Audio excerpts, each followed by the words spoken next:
Vamos retornar para a segunda parte da nossa aula. Estamos falando sobre a ordem econômica e a ordem social. Vamos dar continuidade falando sobre a ordem social. A ordem social está regulamentada no artigo 193 da Constituição Federal, que diz que a ordem social tem como base o primado do trabalho e como objetivo o bem-estar e a justiça social. Ou seja, tanto já que falamos sobre a ordem econômica, na ordem econômica a gente viu que eles estavam procurando a função social da propriedade, os direitos e garantias as fundamentais, já mudando a Constituição para se tornar uma Constituição econômica, trazendo princípios sobre ordem social. A nossa Constituição, vamos lembrar o que nós falamos na parte histórica, utilizando até mesmo o que inicialmente a de Weimar trouxe, a Constituição econômica, os princípios econômicos, também veio dispor sobre a ordem social, garantindo bastante os preceitos do trabalho, do bem-estar social e da justiça social. Todas as normas estão buscando isso. Vamos lembrar que quando a gente falou sobre o liberalismo era o quê? Que as relações econômicas deveriam ser dadas somente para as relações comerciais. Era o princípio da mão invisível, que a mão invisível iria tomar de conta do mercado e ia trazer a justiça econômica, ia trazer a justiça social, cada um procurando o seu próprio interesse, o self-interest. Todo mundo ia procurar o próprio interesse, e dentro do próprio interesse todo mundo ia ser feliz, né? Todas as pessoas seriam felizes. O que a gente viu com a evolução, tem um livro interessantíssimo falando sobre o capital, sobre até mesmo essas evoluções que nós tivemos no mundo, as evoluções das teorias econômicas. Depois teve Marx e Engels falando também sobre a ordem econômica, e com a Constituição de Weimar foi essa que trouxe pela primeira vez esses princípios de ordem econômica, ordem social, busca da função social, da propriedade, das relações econômicas, que está inserta na nossa Carta Constitucional. A Constituição Federal disciplinou no título 8 a ordem social, dividida em 8 capítulos: Seguridade Social, Educação, Cultura e Desporto, Ciência e Tecnologia, Comunicação Social, Meio Ambiente, Família, Criança, Adolescente e Idoso, e também sobre os índios. A Seguridade Social. Seguridade Social é um tema interessantíssimo, tanto que a gente tem uma cadeira própria no direito previdenciário para tratar sobre a Seguridade Social. A Seguridade Social, neste curso, a gente vai falar somente o que está na Constituição, os princípios básicos. Você tem uma ideia geral do que seria a Seguridade Social, onde nós teríamos a Previdência Social, a saúde, o assistencialismo social. Seguridade Social. Seguridade Social foi constitucionalmente subdividida em normas sobre a saúde, previdência e assistência social, regendo pelo princípio da universalidade da cobertura e do atendimento, igualdade ou equivalência dos benefícios, da unidade de organização pelo poder público e pela solidariedade financeira, uma vez que é financiada por toda a sociedade. Bom, a Seguridade Social está no artigo 194 da Constituição. Leiam bastante o artigo 194 da Constituição. Para a sua prova, é necessário, ler esses slides e também ler a Constituição Federal. A Seguridade Social compreende um conjunto integrado de ações de iniciativa dos poderes públicos e da sociedade, destinada a assegurar os direitos relativos à saúde, à previdência e à assistência social. Compete ao poder público, nos termos da lei, organizar a Seguridade Social com base no seguinte objetivo: universalidade da cobertura e do atendimento, uniformidade e equivalência dos benefícios e serviços às populações urbanas e rurais, seletividade e distributividade na prestação dos benefícios e serviços, irredutibilidade do valor dos benefícios, equidade na forma de participação de custeio, diversidade da base de financiamento, caráter democrático e descentralizado da administração, mediante gestão quadripartite, com participação dos trabalhadores, dos empregados, dos aposentados e do governo nos órgãos colegiados. Bom, outro ponto interessantíssimo é a gente saber como é o financiamento da Seguridade Social, certo? O artigo 195 diz como vai ser financiada a Seguridade Social. Veja bem, como é que a gente vai dar tanto direito, saúde, assistência, previdência? Tem que saber de onde é que vem os recursos para isso. O artigo 95 diz que a Seguridade Social será financiada por toda a sociedade, de forma direta e indireta, nos termos da lei, mediante recursos provenientes do orçamento da União, dos Estados, do Distrito Federal e dos municípios, e das seguintes contribuições sociais: do empregador, da empresa e da entidade, ela é equiparada na forma da lei, incidente sobre a folha de salários e demais rendimentos do trabalho pagos ou creditados a qualquer título à pessoa física que lhe preste serviço, mesmo sem vínculo empregatício. Essa contribuição social nada mais é do que aquele 20% sobre a folha de pagamentos. Vocês verão isso na parte de direito tributário, quando falar sobre contribuições. Todo o empregador, a ele equiparado, digamos, a pessoa, um exemplo bem fácil de a gente verificar, a pessoa que está fazendo um empreendimento imobiliário que não tem uma empresa, ele como pessoa física, ele é equiparado como empresa, para fins fiscais. Ele paga 20% sobre a sua folha, sobre a folha de salários. Quando ele vai fazer hoje, a gente tem já o E-Social, que já vai ser cobrado agora a partir do final de julho, para todas as empresas. Antes era a GFIP, Guia de Informações da Previdência Social. Lá você via nitidamente o que era destaque das contribuições previdenciárias, que toda empresa deveria pagar. Sobre a receita ou faturamento, esse sobre a receita e faturamento, que foi acrescentado pela Emenda Constitucional número 20 de 1998, foi até mesmo o fundamento para a Lei das Desonerações. Foi tão falado sobre a desoneração da folha de pagamento, a reoneração agora da folha de pagamento. O que era essa desoneração e a reoneração da folha de pagamento? Você pagava, a empresa paga, 20% sobre a folha de salários. Algumas atividades, você querendo dinamizar a economia, como TI, como construção civil, você, ao invés de pagar 20% sobre a folha de salário, você pagava 2% até 4%, já majorou para 4,5%. Sobre o faturamento. Bom, para algumas empresas, principalmente aquelas que têm elevada mão de obra na produção do seu serviço, foi interessantíssimo, porque você desonerou. Se você pegar individualmente por empresa, a desoneração não foi tão grande assim. Só que de pouquinho em pouquinho, tem um ditado, de pouquinho em pouquinho a galinha enche o papo. Ou seja, dessa vertente a gente tem que ver o contrário. De pouquinho em pouquinho o governo estava deixando de arrecadar bastante. E que, para o lado do empresariado era muito bom, para o lado do governo a gente tem que ver a questão da crise fiscal, da crise financeira do país. Então você tem argumentos para todos os lados, mas o que é interessante a gente verificar é que houve essa previsão também de você pagar, ao invés da folha de pagamento, você pagar sobre o faturamento. Então guardem bem a linha B do artigo 195, que sobre a receita e o faturamento, a contribuição, seria no caso da desoneração da folha de pagamento. Teríamos também sobre o lucro do trabalhador e dos demais segurados da Previdência Social, não incidindo contribuição sobre a aposentadoria e pensão, concedida pelo regime geral de Previdência. Olha, a empresa paga, o trabalhador também paga a Previdência Social. É descontado lá dele, só que não é para ser descontado sobre a aposentadoria. Sobre a receita de concurso de prognóstico. Receita de concurso de prognóstico são as receitas do Mega Sena. Então, sobre essas receitas desses concursos que a gente tem, desse bolão que não é o bolão que a gente faz em casa, mas de apostas que a gente tem regulamentado, são permitidos pelo governo, também você vai pagar contribuição sobre a receita desses concursos.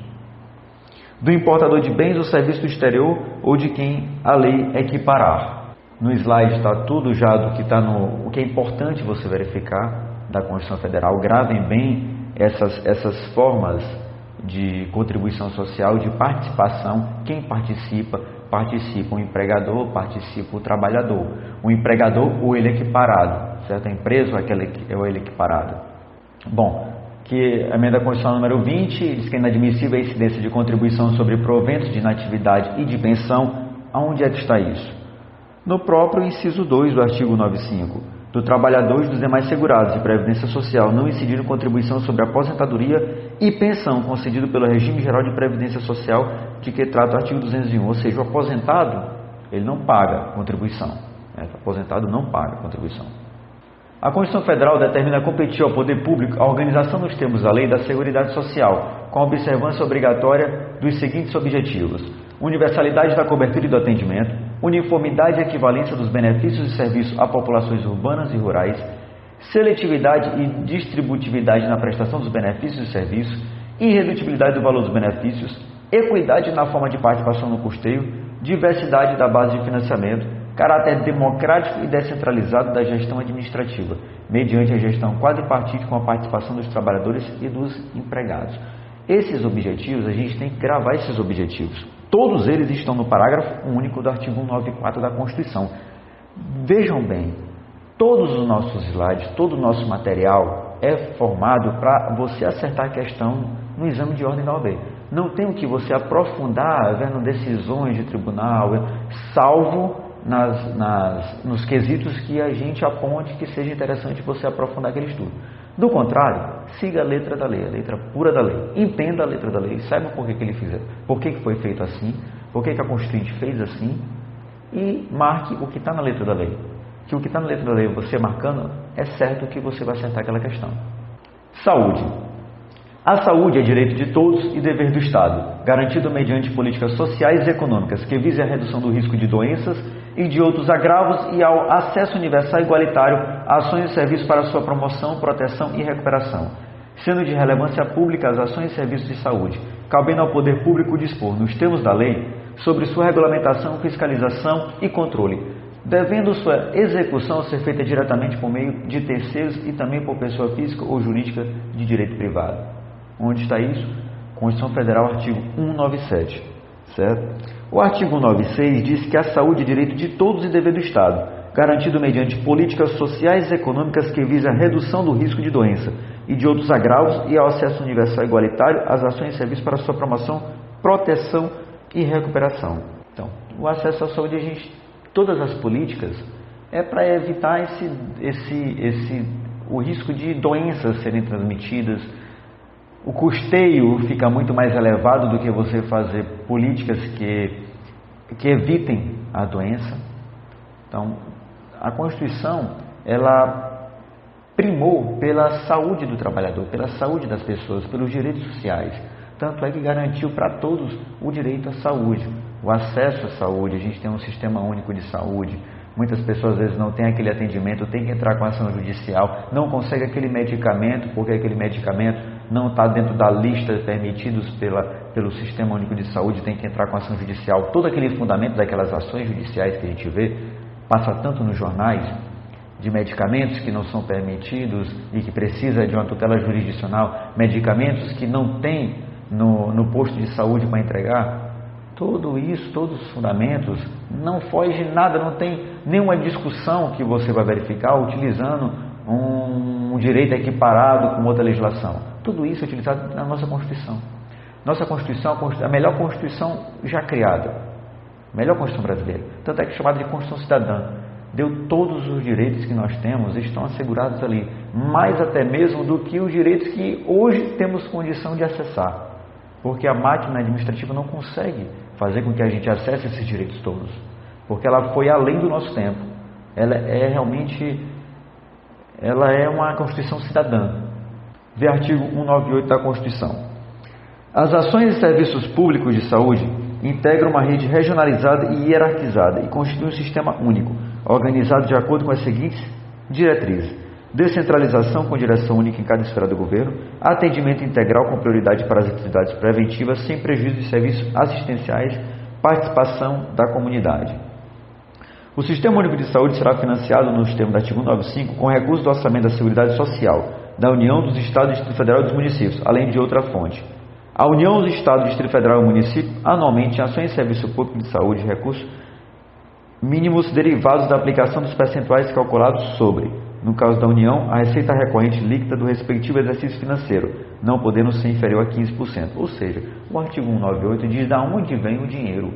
Importantíssimo você ler esse artigo. De onde é que vem o dinheiro? Constituição Cidadã, nós falamos sobre isso, que os direitos são além do nosso tempo. Tem muito mais direito do que o que temos condição administrativamente de cumprir, por causa do nosso problema fiscal, do nosso gasto público. Então, de onde é que vem o dinheiro? Aqui vem dizendo no artigo 198, aonde é que vem o dinheiro a ser arrecadado para ser utilizado na saúde. E daqui a gente pode verificar como está grave a nossa saúde pública. Por quê? Se a receita corrente líquida cair, a saúde também corre. Mas você tem que cumprir esses percentuais mínimos. Tanto no caso da União, como no caso dos estados e também dos municípios, que todos eles têm que participar na promoção da saúde pública. Previdência social. Tema interessantíssimo é a previdência social. Não confundir a previdência social com assistência social. A assistência social, quando vocês vão estudar isso na questão de direito previdenciário, vocês vão ver que ela dá muito mais direitos do que aqueles regulamentados pela Previdência Social. Que a Previdência Social seria por aqueles que contribuem com a Previdência Social.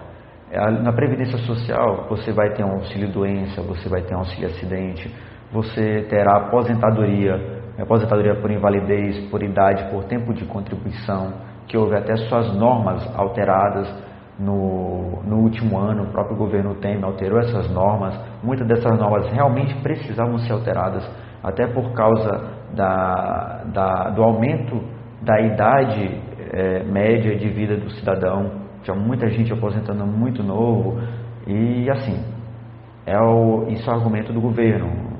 O meu argumento ainda não queria compartilhar porque ainda não está formado a esse respeito, mas realmente muitos benefícios são concedidos sem ter a forma de custeio. A Previdência Social não. A Previdência Social, todos aqueles que custeiam, que participam, ela vai ser distribuída. Você respeitando o limite, um teto, todos eles recebem um teto no caso de aposentadoria. Tem requisitos para você ter a concessão do auxílio-doença, auxílio-acidente. Um caso interessantíssimo que aconteceu semana passada. Semana passada, estava na sede de um cliente, quando chegou um dos trabalhadores que tinha levado um tiro no braço. Foi uma festa, levou tiro no braço, ele estava com 2 dias de trabalho. Com 2 dias de trabalho, com 23 anos de idade, levou um tiro no braço, ficou impossibilitado para o trabalho. Foi até a sede do INSS solicitar um auxílio-doença. Além de toda a demora do processo administrativo, 2 meses depois do ocorrido, ele impossibilitado de trabalhar, foi negado auxílio, dizendo à Previdência que ele não tinha os requisitos mínimos, ainda tempo de contribuição, para acessar aquele benefício. Bom, aí ficam para vocês, doutores, quando conseguirem a carteira do exame de ordem, como ficaria a defesa deste futuro cliente de vocês. Um caso interessantíssimo para aqueles que querem adentrar nessa área. É uma área que precisa tem muita militância, mesmo assim tem muito mais casos do que militantes, a área do direito previdenciário, que são várias atrocidades que acontecem pelo governo por causa dessa fonte de custeio que está cada dia entrando um buraco maior. A Previdência Social será organizada sob a forma de regime geral, de caráter contributivo e de filiação obrigatória, observados critérios que preservem o equilíbrio financeiro e atuarial. Prevê ainda que a Previdência Social atenderá nos termos da lei aos seguintes preceitos: cobertura de eventos de doença, invalidez, morte e idade avançada, proteção à maternidade, especialmente à gestante, proteção ao trabalhador em situações de desemprego involuntário, salário família e auxílio reclusão para os dependentes do segurado de baixa renda, pensão por morte do segurado, homem ou mulher, o cônjuge ou companheiro. Veja bem, todos esses preceitos aqui são preceitos daqueles que estão contribuindo com a Previdência Social. A assistência social, que a gente tem o LOAS, que é para assistência social, a Lei de Organização da Assistência Social, ela tem outros benefícios. Vou dar um exemplo para vocês. Digamos que a pessoa não é idoso, certo?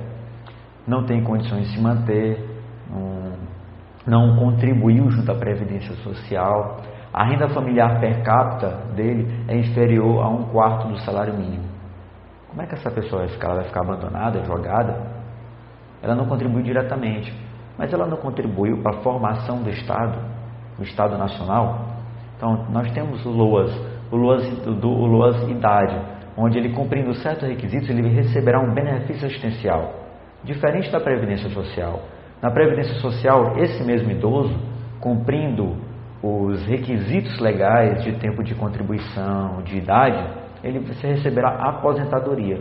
A aposentadoria, essa, no caso de ele falecer, vai para a sua dependente, no caso a sua esposa, se ele falecer primeiro. A aposentadoria, que também ele vai ter tipo o 13º salário, enquanto o LOAS idade não terá. Por quê? Um é a aposentadoria, ele contribuiu na Previdência Social. O outro é um benefício assistencial, regulamentado lá no LOAS. A assistência social não se confunde com a Previdência Social, tanto que na Constituição eles estão dispostos em artigos diferentes.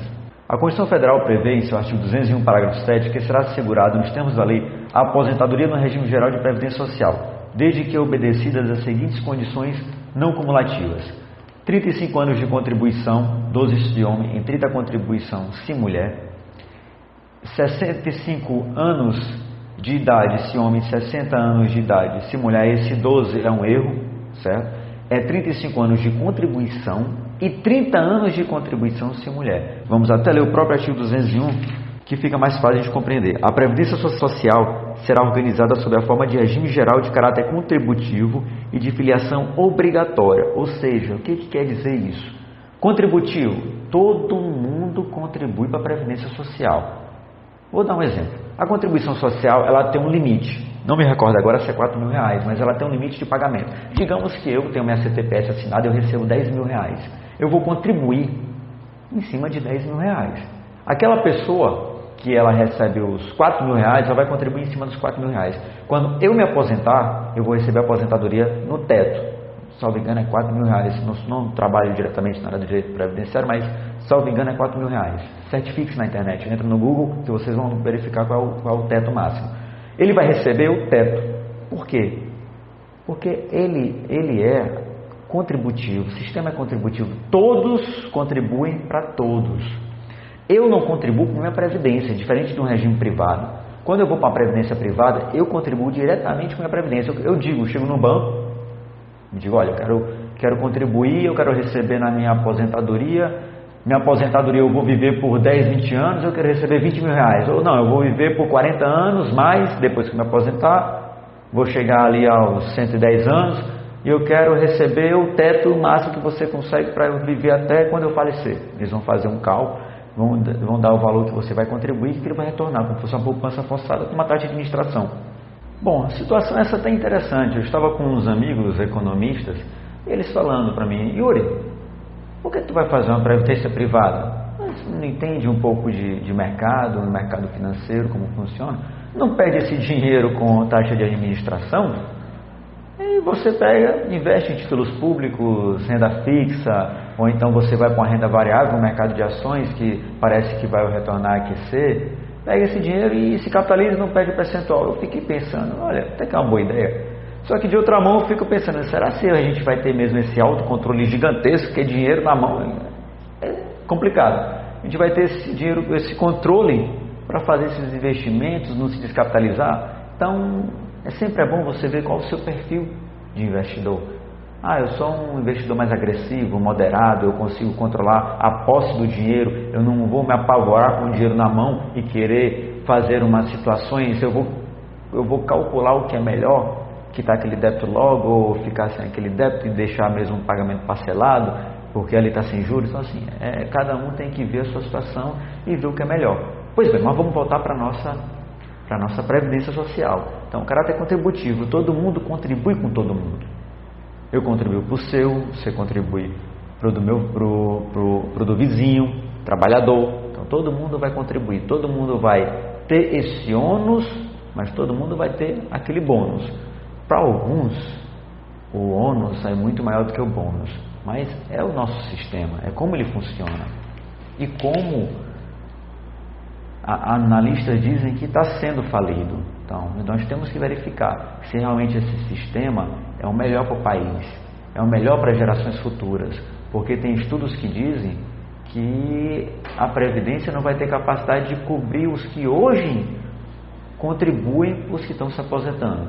Então, é bom a gente participar bastante da atuação política e ter a nossa opinião, estudar a nossa opinião sobre a Previdência Social, porque a Previdência Social é o nosso futuro. A gente tem que ver se realmente do jeito que ela está é o correto. Regime de Previdência Privada de caráter complementar. A emenda constitucional número 20 inovou em termos constitucionais, trazendo a previsão do regime de previdência privada, que será baseado na constituição de reservas que garantem o benefício contratado. O regime de previdência privada apresenta algumas características constitucionais. Caráter complementar, ou seja, ela não vai substituir a previdência social, a geral. Ela não substitui o regime geral de previdência social. Por quê? Porque ali é caráter contributivo. Todo mundo tem que contribuir. É de observância obrigatória. Ah, Yuri, eu tenho uma previdência privada. Mas você tem que contribuir no regime geral de previdência também. A previdência privada é complementar. Organização autônoma em relação ao regime geral de previdência social. Independência financeira em relação ao poder público, ou seja, a previdência privada ela nada tem a ver com o poder público. O poder público ele só pode regulamentar de acordo com o que está a Constituição e as leis que regem a previdência privada. Mas ele não tem interferência financeira, não tem interferência econômica no regime de previdência privada.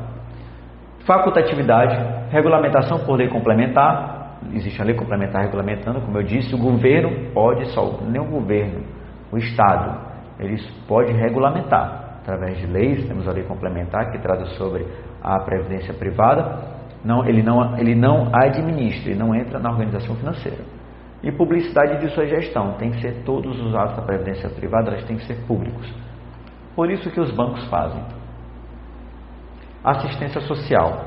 Vamos fazer uma pequena pausa para respirarmos um pouco, para a gente nesse intervalo ler sobre um pouquinho mais sobre a previdência social, porque agora a gente vai entrar na assistência social e o que causa bastante confusão entre o que seria previdência social e o que seria assistência social.